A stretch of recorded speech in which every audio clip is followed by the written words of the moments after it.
Meet the trading outpost of Kaffa. Now meet the Mongolian army that has been sieging Kaffa for over a year. But this day in Kaffa is different, as bodies begin flying over the walls. Mongolia is doing some good old-fashioned biological warfare with this new mysterious disease from central China. Both sides are wiped out, and the few surviving people in Kaffa are able to sail off into the rest of Europe. I'm sure this will have no lasting consequences on the wider world, he says at the bottom of page 1 in a script about the bubonic plague. The first ship lands in Constantinople. 90% of the population perishes there. The second ship, it lands in Sicily. 50% of the population there dies. The other 50% flee to mainland Italy. Uh-oh, Italy also has the plague now. The universe then thinks, if the plague is so good, why isn't there a plague too? Good news, there is, and this new strain is on a different Kaffa ship, headed to Genoa. We don't want you here, yells the Genoans.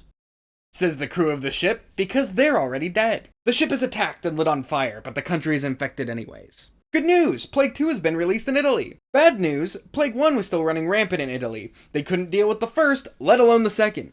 Speaking of Plague 1, it has shown up in France, the Persian Empire, Greece, Bulgaria, Romania, Poland, Egypt, and Cyprus. This is starting to get out of hand, says Venice. We should shut down the taverns, says one politician. Also, let's ban all wine from unknown sources, says another. And also fill the canals with gondolas, announcing proper body disposal, says a third. Let's light any ship carrying the sickness on fire with everyone aboard, says a fourth. Venice decides these are all good ideas and implements them. It does not work, and 60% of Venice dies. As Europe gets decimated by the plague, stupid people begin to do what stupid people always do in times of crisis. They blame the Jewish people. 40 Jews are murdered in Provence, starting a chain of anti-Semitic massacres. In 1348, the Flagellants show up, a group of hooded and half-naked men that whip and flay themselves as penance to the Lord.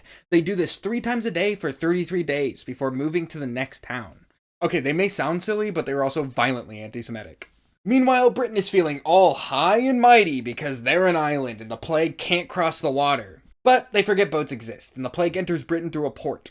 The king blames it all on the mountains of garbage and poop in the streets. Which is technically wrong, but it certainly didn't help. The plague also sweeps through Switzerland and Austria, followed by a wave of anti-Semitism, because someone decided that the Jewish people were poisoning the wells causing the plague, and everyone just believed them.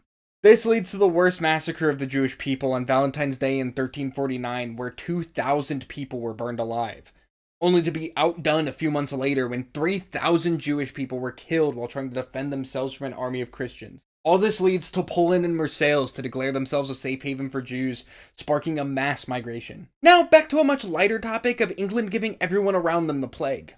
First, people fled to Wales, where 100,000 people would die. Then, they sent a ship to Norway, where the plague got so bad that the Vikings stopped exploring for a period of time. Though, the Norwegian king had the answer that would save the Western world. He began fasting on Fridays and lived with his dogs out, thinking that God would see this and call off the plague.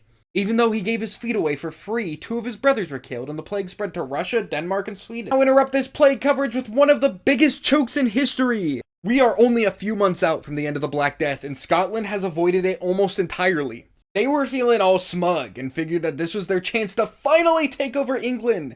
And their army falls ill, killing 5,000 of the men. The rest retreat back home and infect the rest of the country, ending in the death of a third of their population.